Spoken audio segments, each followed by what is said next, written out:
Boa tarde, amados, amadas, a graça e a paz do nosso Senhor Jesus Cristo. É um prazer estar aqui com vocês. Eu não conhecia Taperoá, é a minha primeira vez. E, bem, só vim pelo caminho e entrei na igreja, né? Não conheço muita coisa, não. Mas conhecer no sentido de ver as pessoas que aqui moram e saber que, igual Campina Grande ou qualquer outra cidade, é um lugar onde Deus estende a sua mão graciosa, convidando-nos todos a, enquanto é tempo, ouvi-lo, temê-lo, amá-lo, servi-lo, porque haverá um tempo em que esse tempo que nós temos será tirado e já não mais será tempo de ter, de buscar e de satisfazer em Deus. Já foi lido o nosso texto, mas eu convido novamente a quem tiver a Bíblia é a palavra de Deus, em Eclesiastes, capítulo número 3. Eclesiastes, capítulo número 3.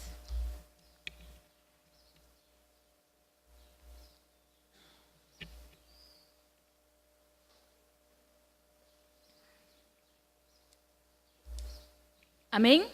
Se não tiver Bíblia, ouve, ok? E somos abençoados pela palavra. Eclesiastes 3 diz assim: tudo tem o seu tempo determinado e há tempo para todo propósito debaixo do céu. Há tempo de nascer e tempo de morrer. Tempo de plantar e tempo de se arrancar o que se plantou.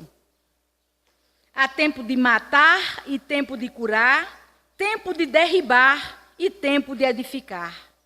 Tempo de chorar e tempo de rir. Tempo de prantear e tempo de saltar de alegria. Tempo de espalhar pedras e tempo de ajuntar pedras. Tempo de abraçar e tempo de afastar-se de abraçar. Tempo de buscar e tempo de perder. Tempo de guardar e tempo de deitar fora. Tempo de rasgar e tempo de coser. Tempo de estar calado e tempo de falar. Tempo de amar e tempo de aborrecer, tempo de guerra e tempo de paz. Amém, amados? Essa é uma palavra escrita por um homem chamado Salomão, filho do rei Davi. Esse homem é tido, segundo a história bíblica e segundo a história mundial, como nessa terra, enquanto homem, simplesmente homem, ele foi o mais sábio que já existiu, excetuando-se, é claro, Jesus Cristo.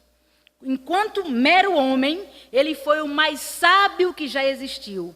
Reinou por 40 anos sobre Israel, governou sobre as 12 tribos de Israel, era alguém que com sabedoria administrava, construía, exercia o julgamento das causas do povo, construía, tudo fazia de forma maravilhosa. E é esse homem, Salomão, que vai um tempo da vida parar e observar toda a vida com tudo que ela tem e que oferece. E vai procurar nos mostrar que não existe plena satisfação, plena alegria, felicidade duradoura, longe do Criador. Esse homem, ele vai ter a liberdade e o poder de experimentar todas as coisas, para nelas buscar prazer, para que possa dizer assim: se você encontrar isso aqui, você encontrou a razão da sua vida. E ele vai procurar em todas as coisas e vai de forma legítima, própria, nos mostrar que nada nessa vida pode satisfazer o homem. Salomão, sendo mais sábio, como nós já dizemos, ele examinou cuidadosamente a vida com a sabedoria que Deus lhe concedeu, e ele vai perceber que na vida há coisas que elas são feitas para serem usufruídas em uma época exata. A vida é constituída de etapas, que ele vai chamar de tempo. E nesse tempo ou etapas, há coisas que são particulares, peculiares próprias para aquela época, para aquela idade, para ser vivida. Fazê-la em uma outra época seria estranho. Eu vou só colocar assim para nós uma coisa que eu acho interessante. Geralmente o rapazola, o jovem, ele se veste de tênis, ele põe boné, ele corta o cabelo de forma diferente, ele usa bermuda, isso em qualquer hora. E a gente acha bem normal, não é verdade? Agora, um homem de 70 anos, de boné virado para trás, de bermuda, de tênis lá com a meia no meio da canela, de camiseta regata, querendo assim aparentar uma juventude, a gente olha e diz, hã? Tem nada a ver, está fazendo uma coisa num tempo que não é o tempo dele. Então, é isso que Salomão vai mostrar para a gente, que há tempo certo para se viver cada coisa nessa vida. Há coisas que devem ser feitas na juventude.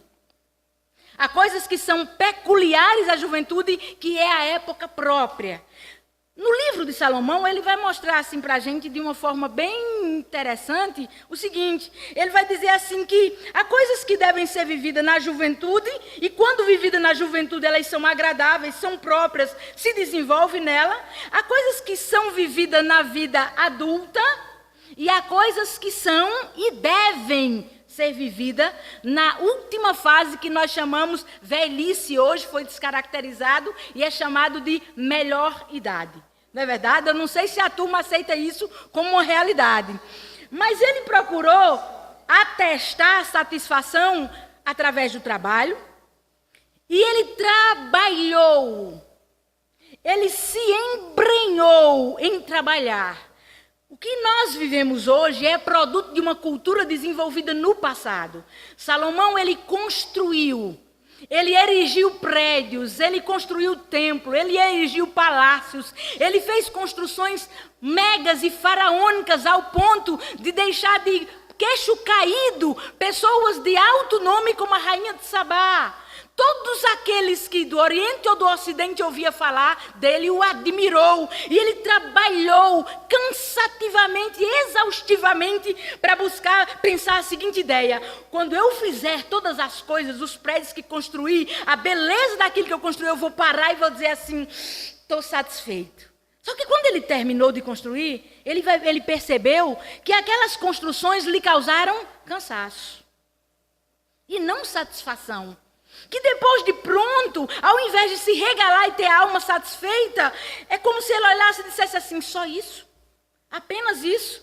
Ele testou a satisfação através dos prazeres. Eu quero ver, já que o trabalho não me dá satisfação plena, se os prazeres desse mundo vão me dar satisfação. E eu quero dizer, meus amados, que Salomão, ele foi um homem que ele teve 700 esposas. 300 concubinas, 1000 mulheres. O pastor Jorge há de convir comigo, assim como seu pai, que ter uma mulher já dá trabalho.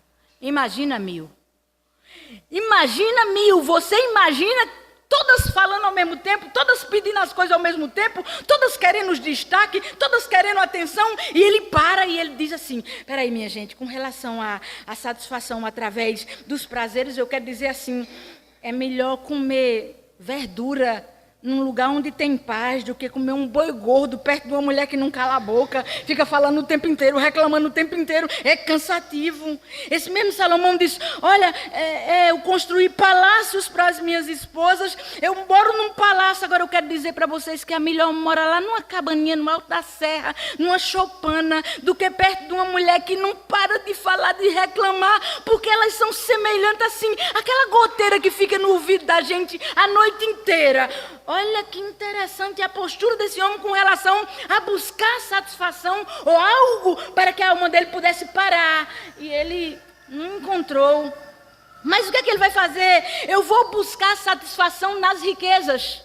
Eu vou escavar ouro, eu vou atrás de diamante, eu vou atrás de pedras preciosas, eu vou atrás de tudo que eu puder de riqueza. E é interessante. A Bíblia vai declarar que Salomão foi o homem mais rico,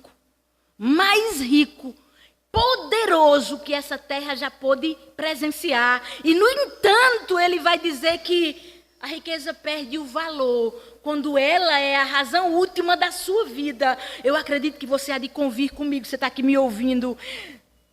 Se dinheiro trouxesse felicidade, o homem se casava com um maço de 100 reais. Não é verdade? Mas dinheiro, o homem mais rico do mundo, ele não tem condição de curar uma doença incurável. O homem mais rico do mundo comete suicídio, porque ele vê que as pessoas não o amam pelo que ele é, mas vêm atrás dele pelo que pode arrancar da vida dele. E ele vai dizer, olha, eu quero dizer para vocês que riqueza não promove satisfação. E esse homem vai testar tudo, ele vai produzir vinhos e ele vai beber. E ele vai dizer, o vinho é muito bom para se beber quando você tem assim uma amargura de alma, que não tem quem lhe possa produzir alegria, mas ele não dá uma satisfação plena. Você bebe hoje, amanhã é ressaca. Você bebe hoje e amanhã está sendo conduzido pelos outros. Você vai fazer tudo. E ele diz assim, olha, eu quero dizer que de tudo que eu pude experimentar, sabe assim, o que é que eu posso dizer que promove a gente salvação? É temer a Deus.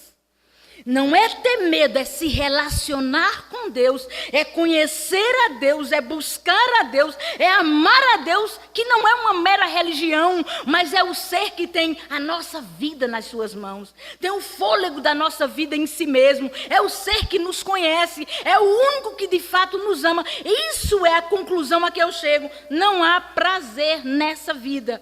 Por isso ele vai deixar para nós esse legado chamado livro de Eclesiastes, onde depois de experimentar todas as coisas, ele nos dá conselhos sábios. E se eu tivesse algum conselho para dar a vocês, que estão aqui nessa tarde me ouvindo, esse que Salomão deu seriam os conselhos. Que conselhos? Amados, o Senhor concedeu a cada ser humano nessa terra um tempo para nascer, para se desenvolver, para crescer, alguns para envelhecer. Mas esse tempo não nos pertence. Não podemos reavê-lo, só podemos viver. E esse tempo, um dia, será tirado de cada um de nós. O que temos feito e como nos conduzir no tempo que nos foi dado?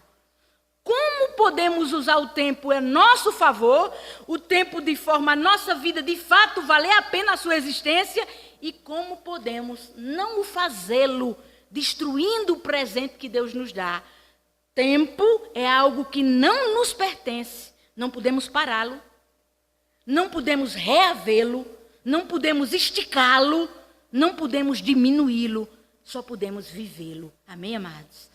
Há um tempo para todo propósito debaixo do sol. Ninguém vive de uma só forma a vida toda. Nem ninguém pode apresentar a Deus desculpa alguma com relação ao tempo que Ele dá. Então, Salomão vai tratar para nós a seguinte realidade. Ele vai mostrar, claro, que Deus deu um tempo de vida a cada um de nós. Agora, desde que o pecado entrou no mundo, ele vai usar a expressão debaixo do sol, como o mundo, como a terra em que nós vivemos. Infelizmente, esse mundo que nós vivemos, ele não está sendo reconstruído, restaurado, melhorado, muito pelo contrário. Desde que o pecado entrou no mundo, o mundo está em ruína. Amém, amados? Nós só estamos morrendo, nós só estamos envelhecendo, as coisas só estão se acabando, se deteriorando. Por quê? Porque o pecado entrou no mundo. Então, Salomão, nesse livro, ele vai tratar de questões que não são agradáveis para nós. Quem aqui gosta de falar de morte? Quem aqui gosta de falar de tristeza? Quem aqui gosta de falar de problema? Quem aqui gosta de falar de expectativa frustrada? Quem aqui gosta de falar de coisas que não sabe que vão acontecer e que traz uma certa insegurança? É disso que Salomão fala no livro de Eclesiastes.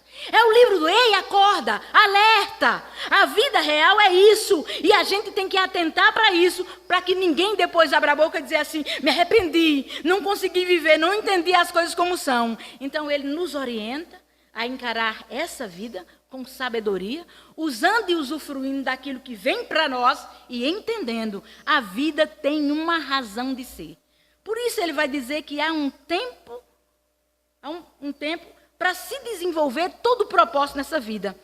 Aquilo que, se eu receber as orientações de vida, no tempo certo, eu posso viver de forma certa e, como consequência, o futuro que me aguarda, que trará as implicações das minhas decisões hoje, será um futuro onde eu vou sorrir. Mas eu também posso tomar a atitude de viver como eu bem entender, sem me dobrar aquilo que Deus me orienta a fazer, que Ele me conhece de fato, e um futuro será para nós de tristeza, de dor e de agonia. Olha bem, ele vai tratar e dizer assim, há um tempo para todo propósito. Eu quero cortar isso trabalhando apenas 3 fases da nossa vida. Nós estamos em uma palestra e, como tal, eu quero tratar dentro dessa liberdade. Eu quero tratar de um tempo em 3 momentos da nossa vida. Escrevendo nesse mesmo livro, no capítulo de número 12, no livro de Eclesiastes, Salomão vai dizer assim para nós, jovem, lembra-te do teu Criador nos dias da tua mocidade, antes que venham os dias maus e tu digas, não tenho mais prazer nele. Então ele vai dizer isso no finalzinho do capítulo de número 11, no último versículo, ele diz para os jovens, nesse tempo que cada um de nós temos, verso de número 1, jovem, lembra-te do teu Criador nos dias da tua mocidade, antes que venham os dias maus, nos quais você vai dizer, eu não tenho mais prazer nele. Então, há um tempo para você, mocinha que tem 10 anos, 8 anos, vocês que estão me vendo aqui e que eu estou vendo que tem uma plateia pequena aqui, entre aproximadamente o quê? 8 anos para cima, mais ou menos. Deus fala para você que veio para esse chá nessa tarde. Ele tem um projeto para a sua vida e uma chamada para a sua vida. E essa chamada é o seguinte, lembre-se de Deus nos dias da sua mocidade, nos dias dessa sua adolescência, nos dias dessa sua infância crescida, antes que a idade chegue e você olhe para a sua vida e diga assim, eu não tenho alegria em viver o que eu vivo.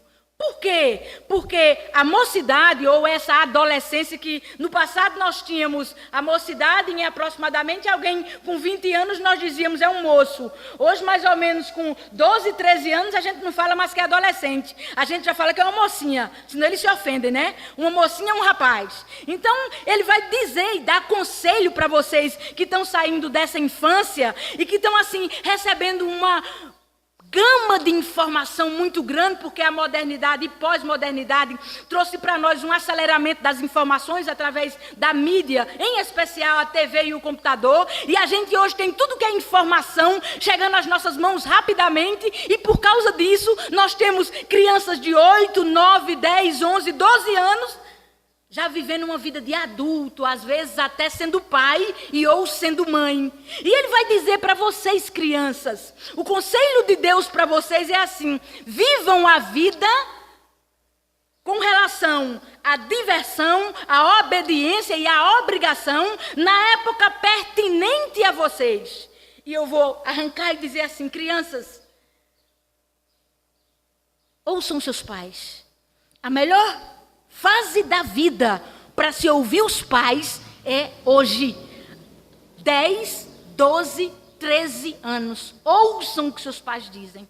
Não há pai ou mãe que deseje o mal para os seus filhos. Correto, mães? Pais e mães desejam o melhor. Os conselhos dos pais para a vida de vocês é para que vocês cresçam de forma saudável. Brinque as brincadeiras pertinentes à sua idade. Pule corda, brinque de academia, brinque de peão, brinque de toca, brinque de barra-bandeira, tudo isso era da minha época, vocês não sabem nem o que é isso, tá certo? Brinque de coisas pertinentes à época de vocês.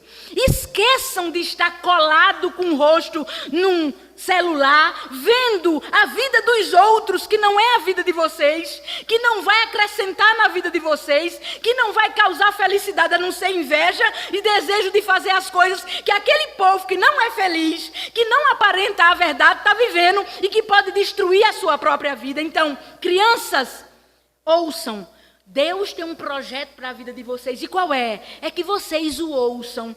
Que vocês o conheçam, que vocês se lembrem dele. Como assim? É que buscando conhecer a Deus, e glória a Deus, que as igrejas são responsáveis pela essa oportunidade de escolarizar pela Bíblia as crianças, buscando conhecer quem é o Senhor que ama as crianças, que chama Ele para elas, o Senhor que guarda, que orienta, que instrui, que as ama a tal ponto de não querer vê-las destruídas. Buscando conhecer a Deus, vocês possam se tornar bons alunos.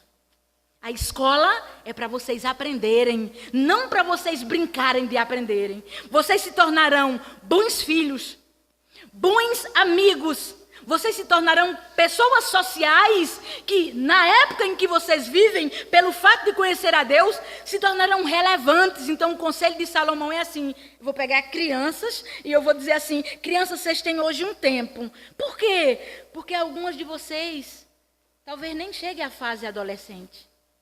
A quantidade de mortandade infantil nos nossos dias, elas nem sempre mais são por causa de doença, mas sim pela grandiosidade da malignidade do pecado que tem se alastrado. Quantas crianças têm se perdido, ou têm se perdido nesse mundo, não de apenas desaparecido, mas se extraviado na rebelião, se extraviado em drogas, se extraviado na promiscuidade dessa vida, se tornado um delinquente, autodestruidor de si mesmo. Então, o conselho de Salomão para vocês é: conheçam a Deus. Conheçam a Deus. O Deus Todo-Poderoso que as ama. E vocês podem fazer isso através dos seus pais, através de congregar em uma igreja, através da leitura da palavra. Fazendo isso, vocês estarão poupando a vida de vocês. Jovem, lembre-se do Criador. Quando é que eu preciso lembrar-me do Criador? Quando a palavra entrar no meu coração e eu precisar responder a esse mundo me provocando a uma situação maligna. Não me submetendo ao pecado, não atentando para as vozes súplices que tem assim iludido e consequentemente guardando o aprendizado dentro da sua alma. Essa é a palavra de Salomão para vocês, adolescentes. Mas aí agora eu vou pegar assim aquela faixa que está aqui, que são poucos, eu estou contando nos dedos, que vai assim dos 15, porque a maioria de nós está chegando nos 30, né? Nós não, que eu já passei o outro muro lá. Estou com a turma ali, deixa para depois. Né? A turma que está chegando nos 30. Ele vai dizer assim, olha, preste atenção, vocês atentem cuidadosamente. Há um tempo entre os 15 anos e essa faixa adulta, que nós precisamos atentar o viver para Deus. Por quê? A juventude é uma época de descobertas, de inquietações, de curiosidade. É na juventude onde você, pela sua própria curiosidade, ainda destacada pela sagacidade do pecado, e os conselhos dos amigos, vão buscar assim, tocar onde não toca, abrir onde não é para abrir, olhar o que não é para olhar, se envolver com quem não é para se envolver, querer perder alguns tabus que hoje se tornaram feios na nossa sociedade, como por exemplo, na minha época do passado, o maior orgulho de uma família era casar uma filha virgem. Hoje, aproximadamente aos 15 anos, alguém que é boca virgem, BV, já ouviram isso, né? Pastor, tudo na disciplina, tudo ouviu. Boca virgem, alguém que é virgem fisicamente. Que vergonha, eu sou virgem, preciso me livrar logo disso. Então, o conselho de Salomão é para você. Jovem, cuidado. A mocidade é a época da descoberta. É a época em que você fica inquieto para ver tudo.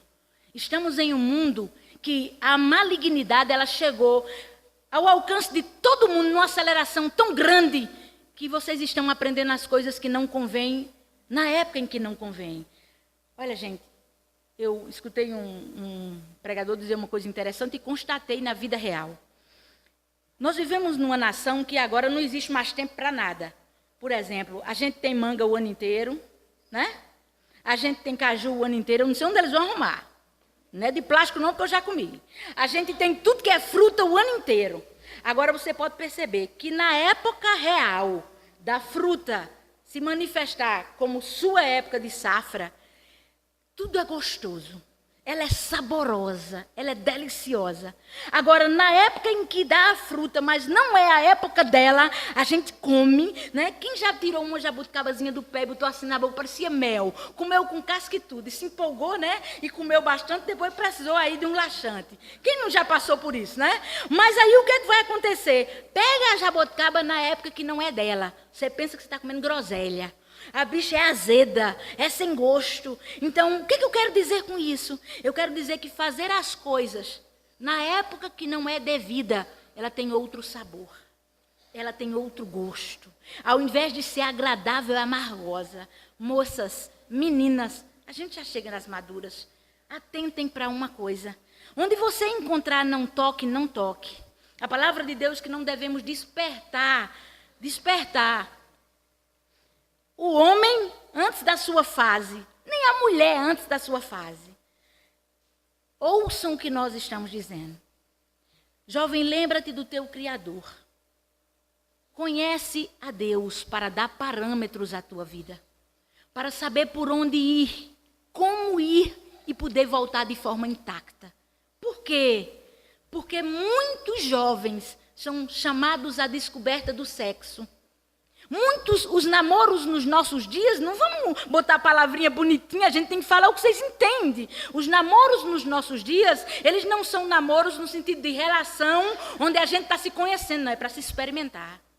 Então a sexualidade, ela existe. A maior prova de amor que um namorado pede para a namorada é o fato de comungar sexualmente com ela. Mas a maior prova de amor que Deus existe e manifesta é dar a vida e não tomar do outro alguma coisa. A palavra de Deus vai nos chamar a deixar as coisas seguirem a sua sequência. Quantas mulheres estão sentadas aí e por causa de uma gravidez indesejada, porque não foi dentro de um casamento, se antecipou, entrou em um casamento que gerou muitas dores e infelicidades. Quantas de nós é assim, cheia de ferida, de amargura, com a alma endurecida, porque transpôs uma fase, porque fez algo que não convinha, no tempo que não convinha. Quem nos castra de fazer, está querendo saciar os desejos da nossa vida, é conhecer a Deus. Satisfazer-se nele e saber que a nossa vida, a nossa alma, a nossa postura, a nossa conduta deve ser vivida para ele. Aí todas as outras coisas vão ser vividas como convém. Ele vai dizer para o jovem, olha, lembra-te do teu Criador, sabe por quê? A juventude passa e ela passa rápido. Antigamente, uma mulher de 25 anos era tida uma jovem se preparando para casar. Hoje ela já não é mais nem casadoira, que ninguém quer mais casar com ela, é uma coroa. Olha a ideia, porque de 12 a 15 anos tem sido assim o apetite que tem se buscado. Então, preserve-se para Deus. Conheça a Deus. E o que é conhecer a Deus? Conhecer a Deus é render-se ao apelo daquele que diz assim, venha para mim. Todo que está cansado e sobrecarregado, eu vos aliviarei. Eu e você somos pecadores, cheios de desejos, querendo ser satisfeitos, mas que são contra a nossa vida e vão vir à nossa destruição. E o Senhor nos chama a atendê-lo. E uma vez que nós conhecemos a Deus, podemos frear a nossa alma de todas as coisas que nós podemos trazer para nós. Há tempo de desejar, queridos. Há tempo de ser desejado. Há tempo de buscar, mas há tempo de parar de buscar. A juventude, a mocidade, a infância, o centro e o desejo da sua busca, assim como da maturidade ou da terceira idade, é a busca de Deus, para que as outras coisas sejam buscadas de forma satisfatória, no tempo certo e possam ser abençoadoras para a nossa vida. Olha bem, amados, o jovem precisa entender uma coisa. Sabe o quê? É que na juventude, existe um querer de Deus para nós. E quando nós não damos atenção ao querer de Deus e substituímos pelo nosso, consequentemente, haverá um tempo maior de chorar, um tempo maior de se arrepender, um tempo maior de reclamar, um tempo maior de sofrer do que ocasionalmente existiria. Todo ser humano foi criado para glorificar a Deus. Para que eu fui criada? Para o louvor da glória de Deus, para glorificá-lo, para viver com Deus, para experimentar de Deus de forma tal que Ele me dê força para que eu possa romper com tudo aquilo que causa um estranhamento na minha alma e rompendo com tudo aquilo e me mantendo intacta e íntegra. Eu possa olhar e dizer para Deus, é possível, Senhor. Viver para a glória de Deus é receber de Deus a capacidade que Deus nos dá para romper com todas as coisas que são comuns a todo mundo, mas que são destrutivas para a sua vida. Quando nós nos submetemos a Deus, aquelas situações passam, nós voltamos os olhos para Deus e dizemos assim: é real, Senhor. É verdadeiramente real. Só há alegria no Senhor. Só há satisfação no Senhor. Só há gozo sem dor no Senhor. Só há felicidade no Senhor. Só há um amanhã sem feridas no Senhor. Fomos criados não para buscar satisfazer desejo. Quando eu satisfaço um desejo, aparece outro. Quando eu satisfaço esse, aparece outro. E nós somos insaciáveis. Agora, em Deus, nós somos plenos. Nós somos totalmente completados. Aí poderemos usufruir de todas as coisas.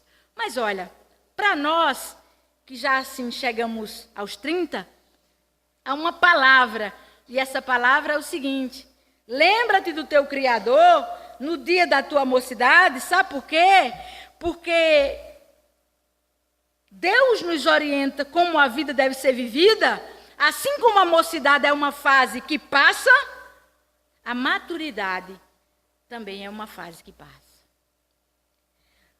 A maturidade é uma fase que passa. A criança quer brincar, quer rir, quer estudar. O jovem quer namorar, quer correr, quer projetar seus estudos, quer aguardar. E nós somos pessoas que nos envolvemos assim com trabalho, com responsabilidade, com mil e uma coisa, querendo construir. E nos envolvemos ao ponto de afundarmos num ativismo que na nossa vida termina não havendo tempo para Deus. Para Deus.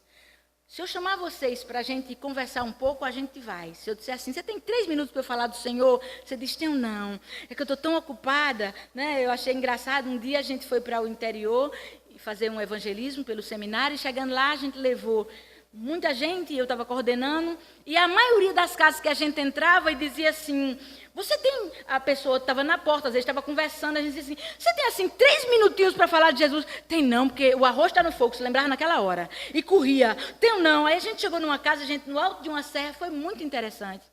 Aí, quando a gente chegou, a gente viu, olhou assim para dentro da casa, ela estava aberta, bateu palma, chamando. Aí apareceu uma voz e disse assim: não tem ninguém aqui não. Aí eu disse: mas como é possível? Não tem ninguém? Quer dizer que essa casa fala? A casa fala, minha gente. Aí o menino apareceu e disse: não, é porque o povo daqui saiu. Era não, eles estavam lá. Mas eles não tinham tempo para Deus. E o Senhor nos chama a lembrar dele, para que ele oriente a nossa própria vida. Tudo que eu e você conquistar não vai ser levado por nós. Talvez não seja bem administrado por aqueles que vão receber, mas levou a nossa vida. Levou a nossa vida. Nós nos levantamos cedo, cozinhamos, lavamos, passamos, nós arrumamos casa, para daqui a pouco está tudo desmanchado e fazer tudo de novo. Nós vivemos em prol de estar atarefada, mas nós brincamos com a coisa mais importante que existe, que é a nossa própria vida. Nós não cultivamos a nossa própria vida. E, infelizmente, quando a mocidade passa, se eu não aprendi com ela, ou se ficou marcas na minha vida, aquilo vai caracterizar a minha nova época. Eu vou perder uma época que eu não vou ter de volta nunca mais. Eu preciso, assim como na infância, viver aquilo que é pertinente à infância. Na mocidade, consequentemente, na minha fase adulta também. Na fase adulta, nós nos tornamos responsáveis por pessoas, amém? Nós somos responsáveis por filho, nós damos lição de moral, nós ensinamos como vestir, como cozinhar, como entrar, como sair. É bem interessante, até como falar com as pessoas. A gente pode ter um filho de 200 anos, aí chega uma pessoa, a gente diz boa tarde. Já falou com ele, aí o menino olha pra gente assim, morto. Estou vendo o que ela faz, né? Morto. Por quê? Porque acha que a gente está sempre botando tudo no lugarzinho, organizando todas as coisas. Mas e a nossa vida? Já notaram que a nossa vida ela vai embora e a gente nem para pensar que há um tempo para ter filhos, há um tempo para criar filhos, mas há um tempo para cuidar de nós. E é justamente isso que Salomão vai dizer assim para nós, bem forte, quando ele vai tratar desse capítulo 3 em 8 versículos, dizendo assim: há tempo, há tempo, há tempo, há tempo, há tempo. Queridos, a vida tem 4 fases mais marcantes: a infância, a adolescência e a juventude, a maturidade e a velhice. Eu nem vou tratar como melhor idade, isso é mentira. a velhice. Dentro dessas 4 fases, a fase que mais choca, que mais chama a atenção e que mais marca é a mocidade, porque é nela que, vivendo correta ou incorretamente, nós deixaremos implicações para frente. E é a velhice. São as 2 fases mais fortes que nós vivemos nesse tempo que Deus nos dá. E somos alertados por Deus com a ideia de há tempo, há tempo, há tempo, há tempo. E Ele vai dizer, preste atenção, há tempo para ser moço. Agora depois não adianta comprar creme da Renil, não adianta ir para a academia, não adianta usar calcinha de malha apertada, não adianta dar 50 voltas no campo, não adianta fazer nada. Porque a gente não rejuvenesce, a gente só envelhece. A gente até pode conseguir com dinheiro esticar tudo que tiver por fora. Agora dentro está tudo engilhado do mesmo jeito. Era um tempo. E como tal, esse tempo de juventude sendo vivido bem, o tempo da maturidade ou velhice é um tempo de autoaceitação. Um tempo onde eu não preciso maquiá-lo para poder suportar. Então ele vai mostrar o seguinte, olha, na juventude, ele adverte, como a gente viu aqui no capítulo de número 12, falando do tempo, porque o livro é uma história inteira, ele vai estar dizendo o seguinte, olha, cuidado como vocês irem na mocidade e na fase madura, sabe por quê? Porque a velhice vai chegar. Porque a mocidade, ela é uma época, assim como a juventude, a mocidade, a fase madura, ela é uma época, mas nós só temos uma coisa por certo, é que a velhice, ela vai chegar. A velhice, de forma geral, ela é apresentada como uma fase de escurecimento, aqui no capítulo 12. Dentro da ideia de há um tempo para ser moço, mas há um tempo para se amadurecer, e há um tempo para ser velho. E olha como é que ele vai descrever, eu vou ler para vocês, como é que ele vai descrever a velhice na linguagem viva, para a gente ver de forma bem forte. Há um tempo para ser moço e há um tempo para ser velho. E olha como é que a velhice é descrita do capítulo de número 12, a partir do verso de número 2, eu quero ler nessa minha versão. Ele diz assim, a visão vai escurecer. A partir do versículo número 2, ele diz assim, quando seus olhos estiverem tão fracos que você não puder perceber a luz do sol, nem tampouco da lua, nem das estrelas, vai ser tarde demais para ter uma vida ativa de serviço e se lembrar de Deus.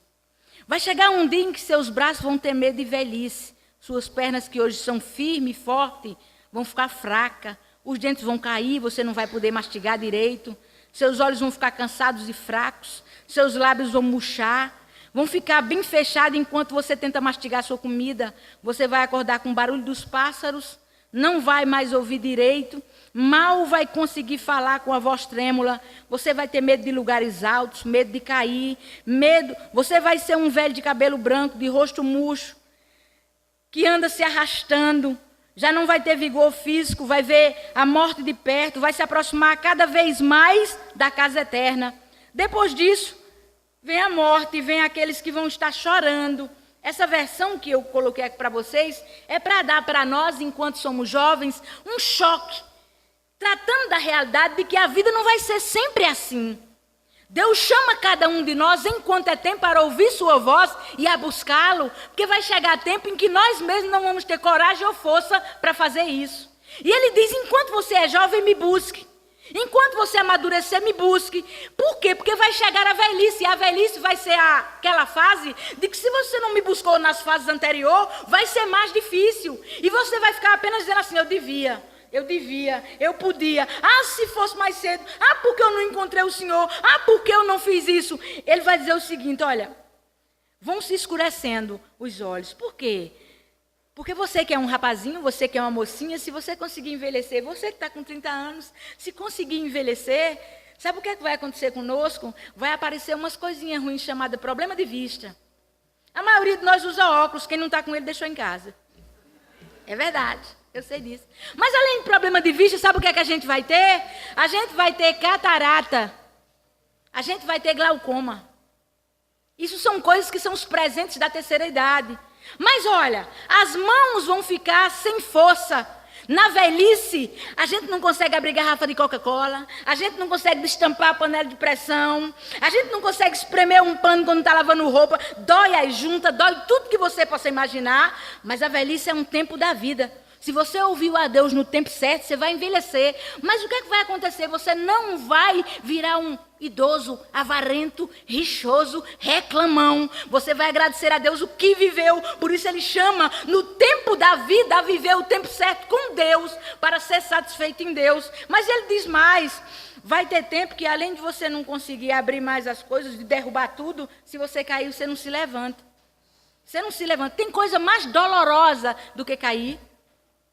A gente se sente fracassado, envergonhado. A gente não passa mais nem naquela rua, né? A gente não quer mais nem ver aquelas pessoas, na verdade, mulheres? É real. Porque a gente se sentiu impotente. Mas ele diz, olha, vai ter um tempo que você vai ter medo de sair na rua. De você, não quero mais ir para a festa, não. Eu não quero mais ir para tal lugar, não. Eu prefiro ficar em casa, porque você vai ter medo de tudo. Não se matar, e se encontrar uma pessoa, e tem medo do escuro. Isso é real, dentro daquilo que ele vai estar dizendo. Vai ter um tempo que você não vai mais querer rir, porque vai faltar aquilo que torna o sorriso agradável, que são os dentes. Na velhice, os dentes amolecem e caem. Não nascem de novo. Na velhice os cabelos ficam brancos. Na velhice o rosto enruga. Na velhice a coluna não responde mais pelo corpo. Na velhice as pernas enfraquecem, o coração enfraquece, a mente enfraquece. Tudo enfraquece e a dificuldade de você produzir, se alegrar e se satisfazer, ela é real. Crianças, vocês vão ficar jovens vão ficar adultos, vocês vão envelhecer, e o Senhor chama cada um de nós a aproveitar o tempo da nossa vida para buscá-lo. A gente costuma dizer assim, que quando a gente prega o evangelho e uma pessoa adulta se converte, a gente ganhou uma alma para Cristo. Mas a gente costuma dizer que quando prega o evangelho para uma criança e ela se converte, a gente ganhou uma vida inteira para Cristo. Porque ela vai se poupar de sofrer. Ela não vai se envolver com a baderna, o engano que o mundo oferece, mas ela vai brincar, correr, rir, pular, estudar, na data certa namorar, quem sabe noivar, casar, mas tudo de forma adequada. Por quê? A palavra de Deus diz que o temor do Senhor é o princípio da sabedoria. A palavra do Senhor nos chama a conhecer a Deus, respeitá-lo, amá-lo e entender que Ele nos conhece, o conselho dEle é o melhor para a nossa vida. Precisamos ouvir a palavra de Deus, precisamos ouvir o que Deus tem para as nossas vidas. A Bíblia, a palavra de Deus, revela a Deus, revela o pecado e revela em Cristo a chamada de Deus para a nossa vida. Há um tempo onde os nossos corações são mais sensíveis. Deus é soberano, não há impossível para Ele. Ele estende a sua mão salvadora para uma criança e Ele estende a sua mão salvadora para um ancião em dias de partir. Mas eu quero dizer que a vida gozada inteira com Deus é uma vida verdadeira. Uma família que teme a Deus cria filhos equilibrados. Uma família que teme a Deus, o casal vive em um propósito de fidelidade. Uma família que teme a Deus, os filhos, eles são afastados pela orientação e pela presença do Senhor na sua vida cotidiana, das más companhias, dos maus exemplos. Eu não estou falando que vai virar um perfeito santo, mas eu vou estar dizendo que a palavra de Deus diz, que quando nós nos aproximamos de Deus, vivemos à luz do Evangelho, nós somos mais facilmente capaz de detectar o pecado e nos separar dele. E o Senhor nos chama dizendo assim, olha, há um tempo para ser moço. Na sua juventude busque a Deus. Há um tempo para ser velho. Na sua velhice busque a Deus. Lembre-se do Criador. Por quê? Porque há um tempo para deixar de viver. Quem aqui não vai morrer? Levante a mão. Todo ser que nasce, na hora que ele pula do ventre, começa a envelhecer e morrer. Nós só temos nessa vida por certo uma coisa, a morte. E a morte, ela é traiçoeira. Ela pega uma criancinha, ela leva um adulto, ela leva um adolescente, ela leva um jovem cheio de sonhos e planos. Ela leva uma mãe que anela ver os filhos crescer. Ela tira um pai e deixa uma família padecendo. Essa é a realidade da morte. E a morte, ela é terrível para aquele que não conhece a Deus, que não aproveitou o tempo entre o seu nascimento e a sua partida para conhecer a vida que não se acaba. Há um tempo para todo propósito. E a vida foi dada a você e a mim com uma intenção, que nós conhecêssemos a Deus. O fim principal de todo homem é conhecer ao seu Deus, amá-lo e satisfazer-se nele. Você não nasceu para ser um cantor, uma cantora, um skatista, um jogador de futebol. Não. Você nasceu para viver para Deus. Vivendo para Deus, conhecendo a Deus, se satisfazendo em Deus, aí você pode ser. Você pode ser um skatista, um cantor, um compositor, você pode ser todas as coisas, porque você será alguém que tudo o que fizer vai agradar a Deus, vai abençoar a comunidade, vai satisfazer a família. Lembre-se do seu Criador enquanto é tempo.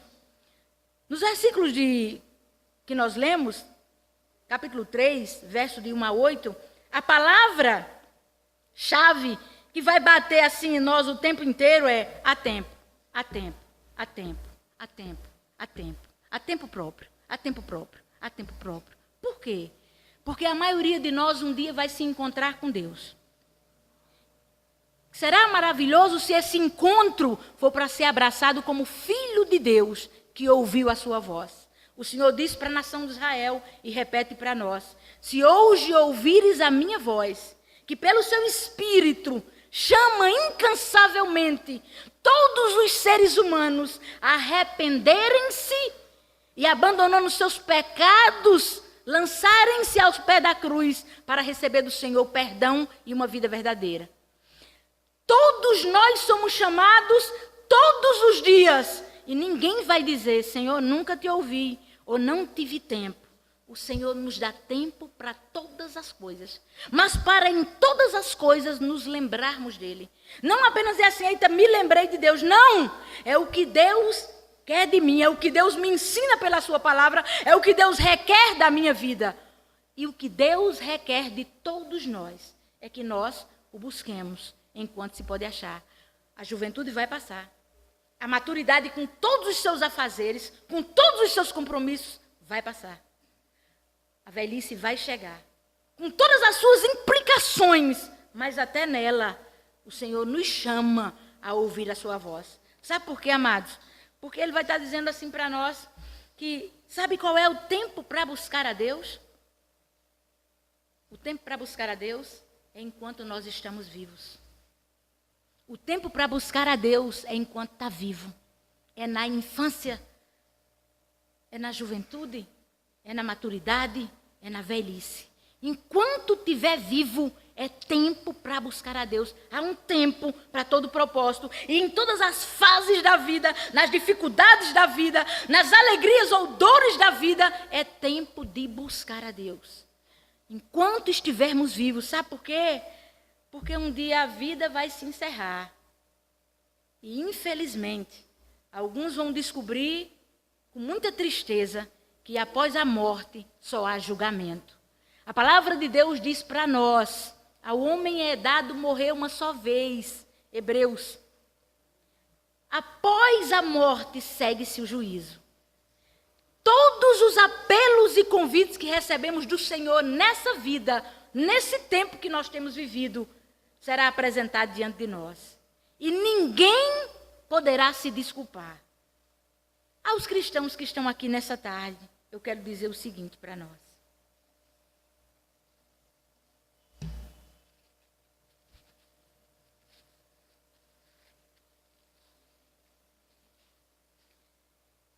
O Senhor chama para nos buscar, para que nós o busquemos enquanto nós estivermos vivos.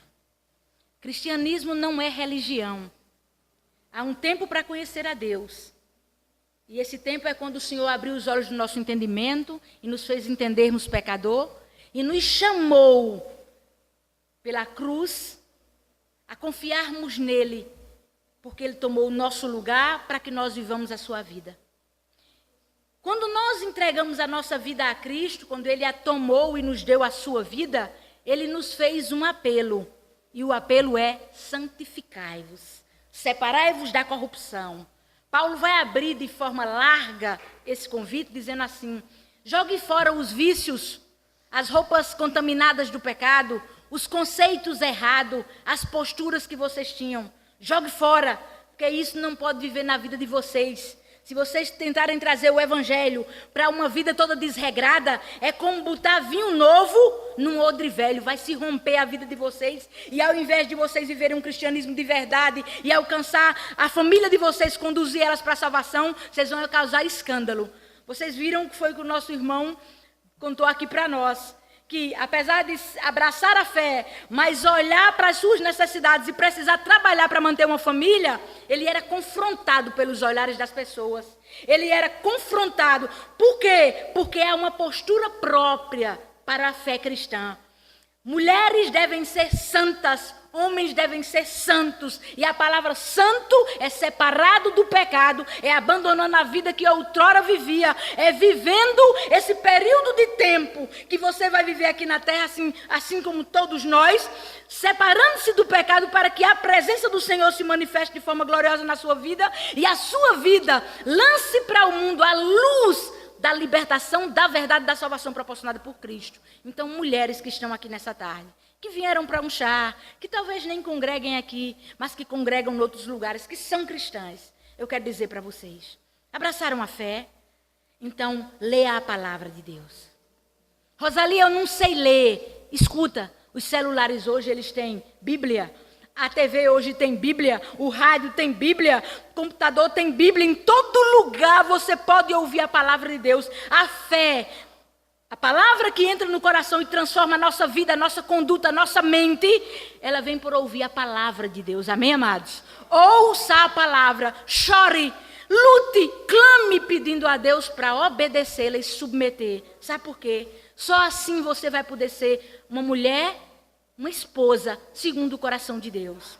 Uma mulher segundo o coração de Deus. Uma mãe segundo o coração de Deus. Uma filha, uma irmã, uma avó, uma tia segundo o coração de Deus. O tempo que o Senhor te deu, alcançando a tua vida e te deixando viva nessa existência, é para você viver para Ele. Para que outros olhem e louvem a Deus. Há um tempo. E hoje para a igreja é tempo de santificação. Nós estamos aguardando aquele que virá para nos buscar, que nos deu a salvação, mas vai nos tomar para Ele, para vivermos para sempre para Ele. Aquelas que estão aqui, aqueles que estão aqui, que acham que cristianismo é uma bobagem, que essa história de vir para a igreja e estar na igreja sempre é uma bobagem, que toda religião é boa, que há muitos caminhos para os céus, eu quero lhe dizer uma coisa: o Senhor estabeleceu um tempo de vida para você. E todos os dias, de todas as formas, Ele procura nas situações boas e nas ruins, chamar a tua atenção para a seguinte verdade: só há um caminho de volta para o céu, e o nome dele chama-se Jesus Cristo. Há 2000 anos, morreu na cruz do Calvário para tomar o teu e o meu lugar, para que na sua ressurreição nós recebêssemos a sua vida. Mas ninguém pode escolher como segui-lo. Ninguém pode determinar como segui-lo. Ele diz assim: venham para mim todos com os seus pecados. Lancem sobre mim os seus pecados, agora recebam o meu fardo, a sua palavra, a sua instrução, a sua verdade manifestada. Só na palavra de Deus. E olhe, se você procurar o Testemunho de Jeová, se você procurar o Adventista do Sétimo Dia, se você procurar o Espírita, se você procurar o crente, se você procurar o católico, a Bíblia dele é a mesma. Pode abrir, você vai encontrar os 66 livros, certo? Os 66 que está em toda a Bíblia, e você vai ler. É a palavra de Deus que nos instrui a verdade, é a palavra de Deus que nos orienta, é a palavra de Deus que nos adverte, é a palavra de Deus que fala aquilo que precisamos ouvir. Por quê? Porque eu e você não tem poder para determinar as coisas que são. Nem você e eu tem poder para parar o tempo. E o Senhor nos diz o seguinte: há um tempo de nascer, mas há um tempo de morrer. Se nós estamos envelhecendo, se a vida está passando, se a vida ela está indo embora, a gente não tem controle sobre ela, entenda, é porque está se acabando aquele tempo que nos foi dado. E haverá um tempo em que não mais haverá oportunidade para que nós possamos buscar o Senhor. Por isso ele diz, através de Isaías, busca o Senhor enquanto se pode achar. Chama por Ele enquanto está por perto. Por quê? Porque haverá dias que isso deixará de existir. Salomão vai estar dizendo assim, olha, você pode viver a vida de duas formas. Você pode viver a vida fazendo escolhas como você quiser, achando o que você quer, como você quer, mas olha, você pode dizer assim, eu vou viver a vida de acordo com o meu coração.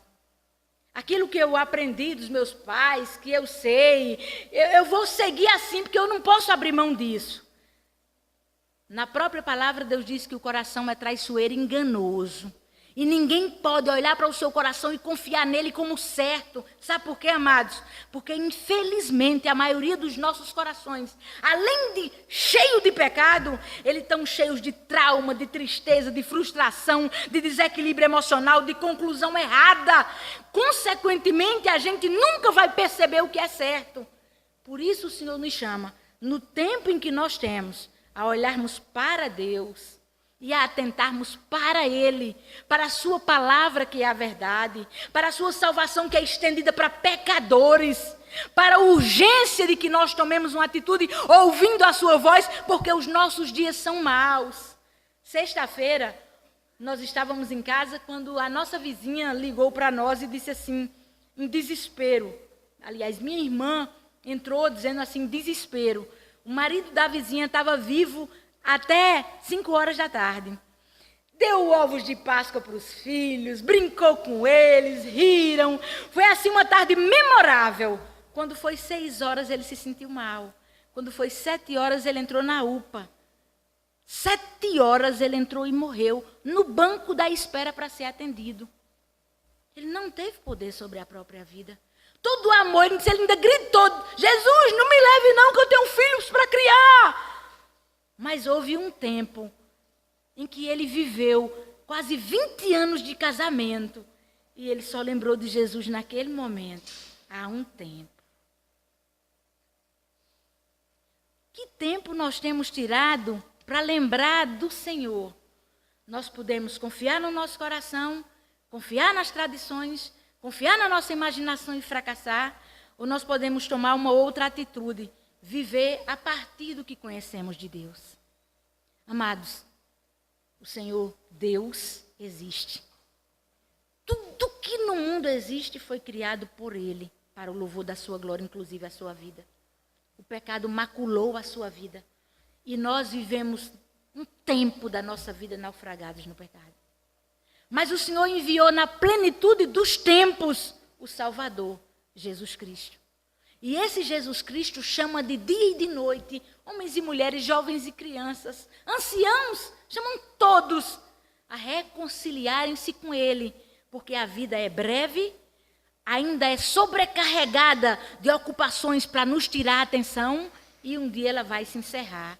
E quando ela se encerrar, se nós tivermos gastado ela como convém, e buscado o nosso Criador, enquanto se pode achar, e usado o tempo que Ele nos deu para nos preparar, para esperá-lo, nós gozaremos com Ele uma vida que não se acaba.